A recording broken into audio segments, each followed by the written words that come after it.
Hello, in today's video I'm going to show you how to make these silk Christmas ornaments. I'm using my star pentagon motif, which you can find on my YouTube channel. So I have used 4-ply silk yarn and a slightly smaller hook than in the pattern, just because I want a denser motif. Since it's not being used for a garment, the fabric doesn't need to be kind of loose and fluid. I prefer to have a bit of density, just so that the ornament is slightly sturdier and less floppy. So I've gone down to a 2.75mm hook, and here I've got a tulip hook, which is one of my recommended hooks. They're really fantastic quality. So you could use any kind of 4-ply. I've just used silk to get that kind of nice sheen. You could also use a crochet thread. 3-count crochet thread is kind of equivalent to 4-ply. So this would also work really well in a 3-count crochet thread. So first of all, you're going to need to make sure that you have made 2 motifs following my pattern. So I have mostly sewn the ends in. I'll have to sew this end in as well. So each of these ornaments has got a front and a back, and that's just so when it spins round on the tree or wherever you're hanging it, it looks good on both sides. So as you can see, these are still quite floppy. They're not going to really make a very stable ornament. So what I've actually done with these motifs is I've cut a piece of felt that's slightly smaller than the pentagon motif, and when we crochet these together, we encase the felt in the middle to add a little bit of stability. So if you go onto my website, you will find that I have made this downloadable Pentagon template, which will help you to cut the right size piece of felt. Because the first time I did it, I literally just got the pentagon and drew around it and then cut a piece of felt that was the right size. The problem is that your crochet isn't always going to be massively symmetrical. So if you cut a piece of felt just from drawing around your motif, it might end up looking a bit wonky. So if you just print this off, and you can kind of turn it into a kind of template. So you'll need a pen. So I'm just using one of Marco's felt tips. I'm just going to mark which of these pentagons is the size of the motif, because we actually want to cut our template to be at least kind of 4mm smaller, to give us a bit of room for manoeuvre. So that's the size of the motif. So I'm probably going to cut my template a bit smaller to the next one. You'll probably do this a bit more accurate than me.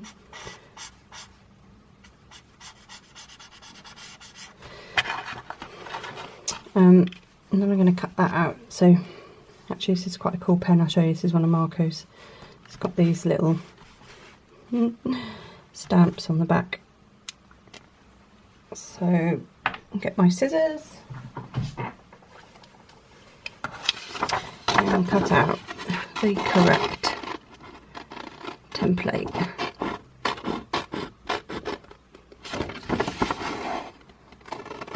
So you only need to do this once if you're making all your star motifs with the same yarn and the same hook.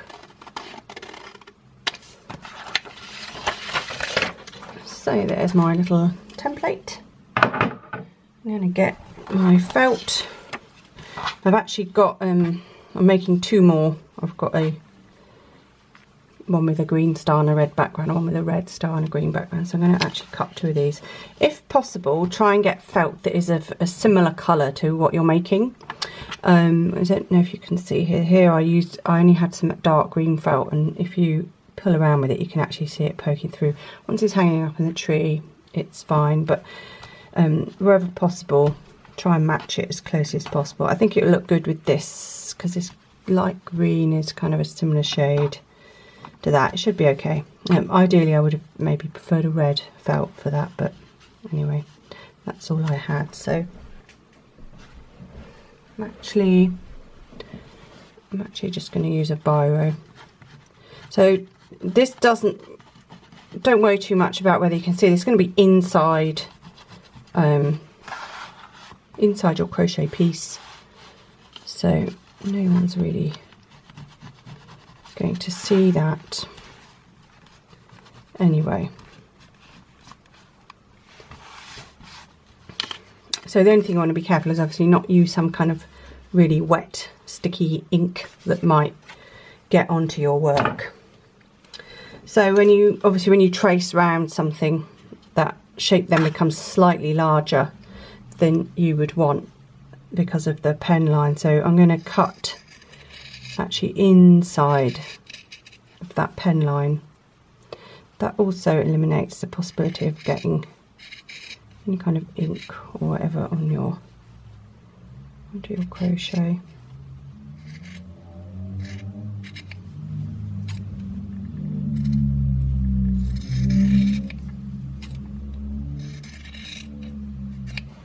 So there's my little filling piece. So I've just done a single crochet join all the way around using the same colour and going through the back loop only because I think it makes it look really neat. You could try using a different colour, see what that looks like. I haven't actually tried that, but I'm just going to stick with the same colour because I am actually going to put these on my tree, so I want them all to match. So let's start with the green. I'm just going to put this away for the minute because I'm going to do a few sides, join a few sides before I actually insert the padding. So we're going to start, first of all, let's make sure that the wrong sides are together. So when you flip it over each side, the right side is showing. And then I am just going to start in the middle of a side. I'm going through the back loops only, but for this very first one where I'm joining, I'm also catching what I call the purl bump, which is, if you have a little look here, you've got this is the back of the work, you've got the crochet stitch, the back loop that you can see, and then there's this little horizontal bump along the top of each stitch. Some people call it the back ridge. I like to call it the purl bump because it just looks like a purl bump stitch to me. So back loop only, catch that purl bump, catch the purl bump on the other side. So here you've just got to be careful that you are matching up the same stitch. So here I've got my corner stitch. I've got 1, 2, 3, 4, 5, 6, 7. And if you have a look, that is actually the decrease. So it's the 7th stitch, and then it will be from this side the 7th stitch. 1, 2, 3, 4, 5, 6, 7. So just make sure I know matching that up and matching that up there.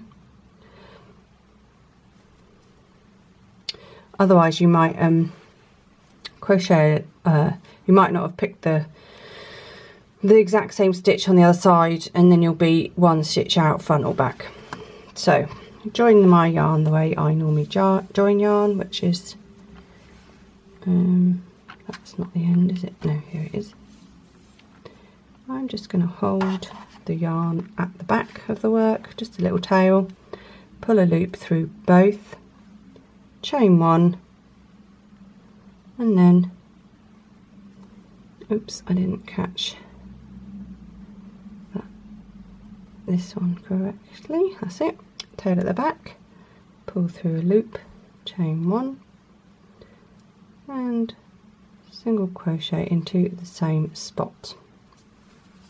So now we're just going to go along and we're just going to match these up stitch for stitch. Apart from when we come to the corner, we're just going to make a very small increase to turn the corner.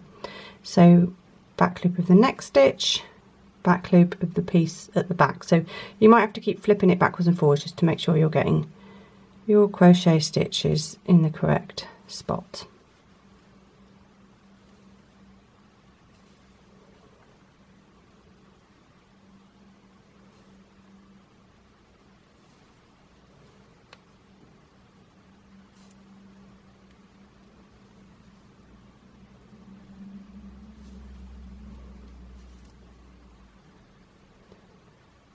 Back post, back loop, and then we get to the corner and we're going to go into the back loops too, but we're just going to put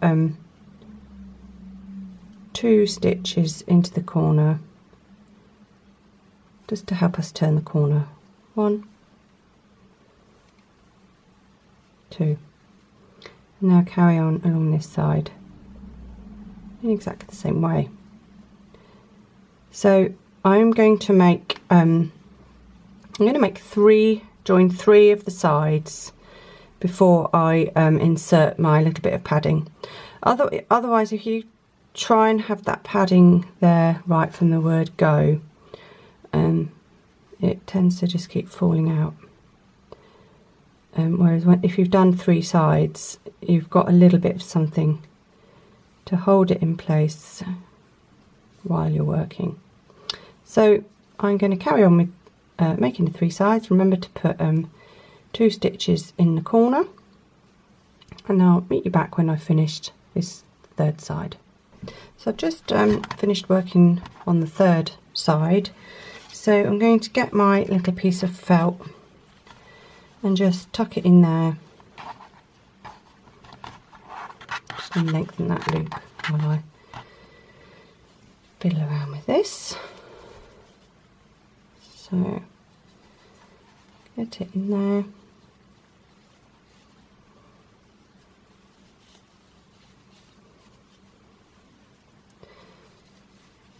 And this is why you need to make it a little bit smaller than the actual motif, to give you space to, you know, fold over these seams. So I'm actually also, now that I've got it into position, I'm now also just going to stick a pin in there just to help eliminate it moving around while I'm crocheting, because, you know, if it falls or slips out, it's quite tricky to get it back in once you go in again. So as you can guess, we are now just going to carry on single crocheting around, trapping in our little bit of felt, which is just giving a bit of lightweight padding and stability to our little decoration.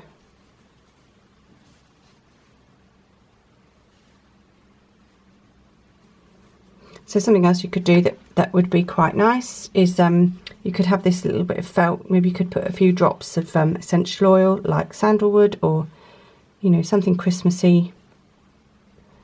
And it would also smell quite nice. And you could use some, actually, maybe if you put some lavender drops on there, you could kind of use these as you know, things to put in your drawers for your clothes as well, couldn't you? So coming to another corner,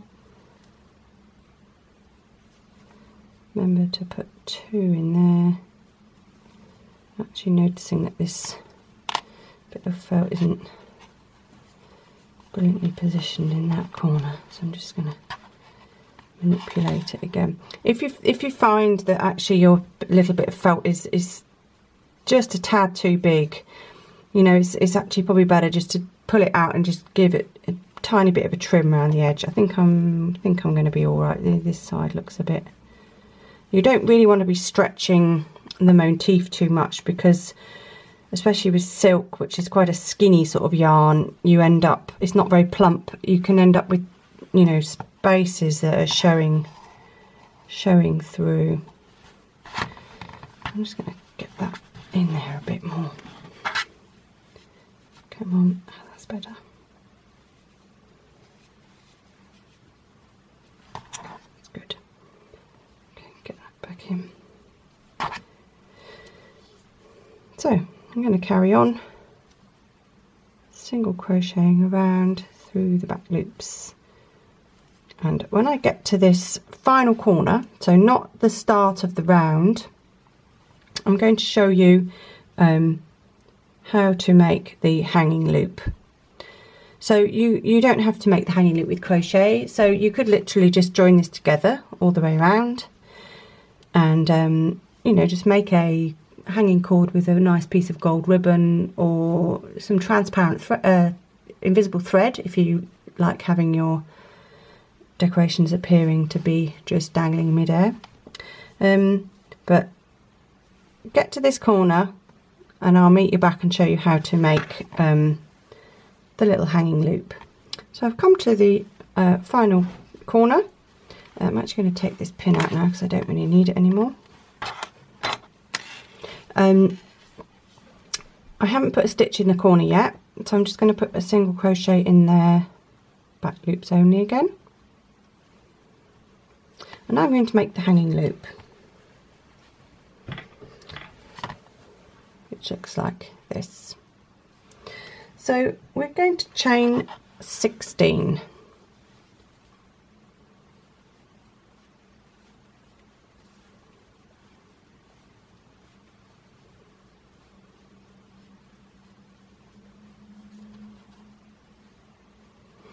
I'm going to flip the chain over because we're going to be working into the back ridges of the chain. So we're going to single crochet into the 8th chain from the hook. So remember, this first one might be slightly squished. 1, 2, 3, 4, 5, 6, 7, 8. Single crochet into there. Don't worry if it looks like it's pulling it. Once you've done a few, it sorts itself out. So I'm going to carry on and put one single crochet in what should be the remaining 8 chains.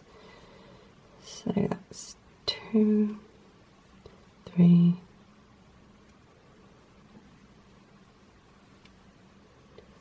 4. Don't like that.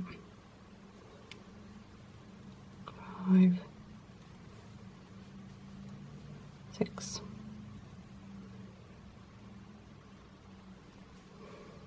7,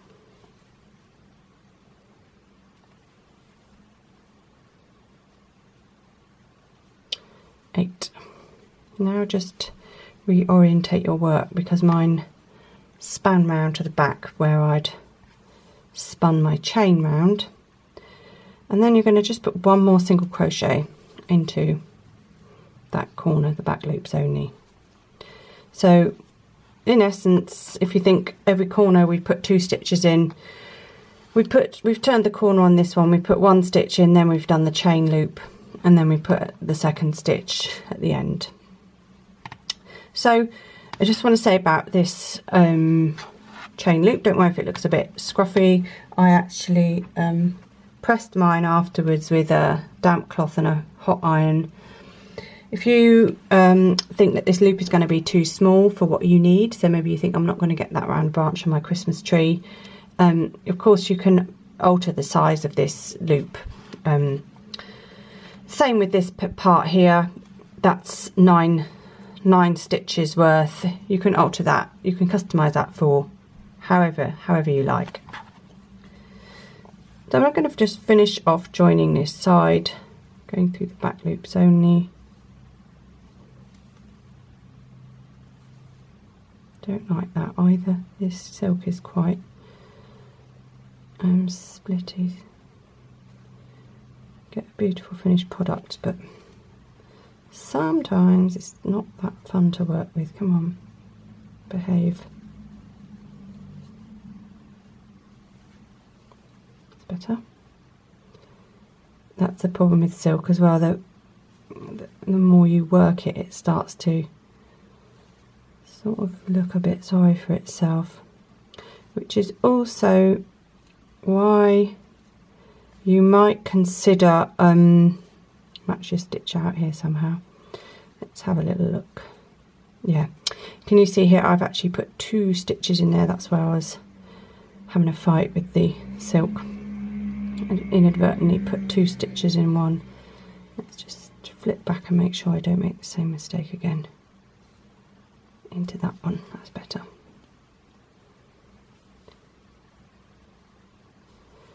That's better. That all matches up perfectly. Yeah, so as I was saying, silk doesn't like being manhandled very much, really.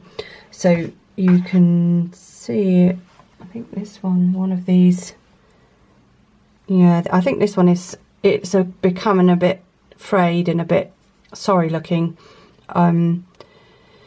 It might actually be a good choice to make a hanging loop out of a piece of ribbon or something, rather than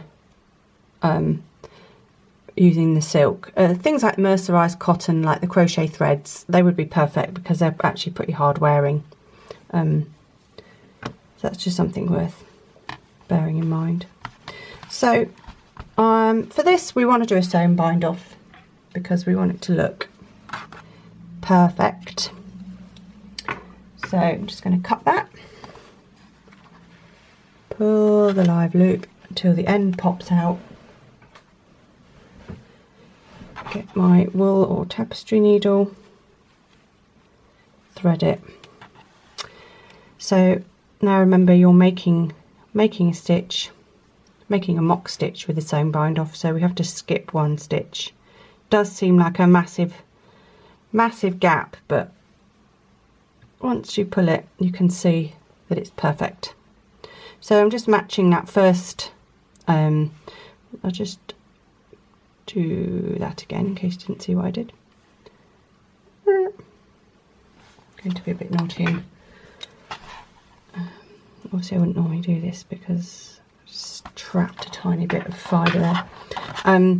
So to make an invisible stitch, an invisible bind off, skip first stitch, go into the second stitch exactly the same direction you would with your crochet hook, and this time through both loops. Pull it so that you can see you're making one of these front loops, and you're going to go down the exact same spot that this yarn is coming out of from here, and at the same time as you go through the back, catch one of your back ridges, one of your purl bumps, like that, and then just pull it, but not too much, to match the other stitches. I always have short ends because I hate wasting this yarn. And now you need to secure that. That's not going to stay, it's not stable at the moment. This is into the single crochet border. It's a perfect place to sew that back in. Catch a leg, go back the other way. Come on, pull that through.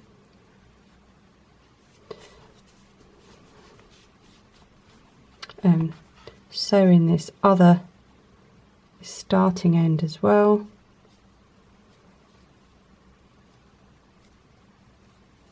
Into there.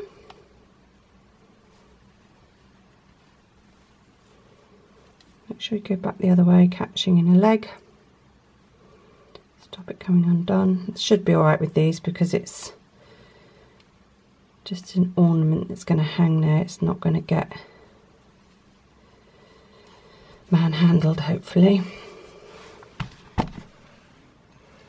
Trim.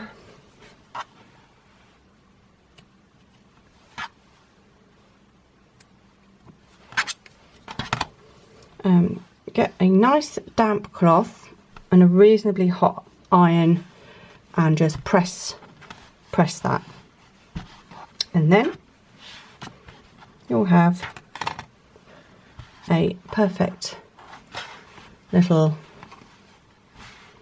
ornament.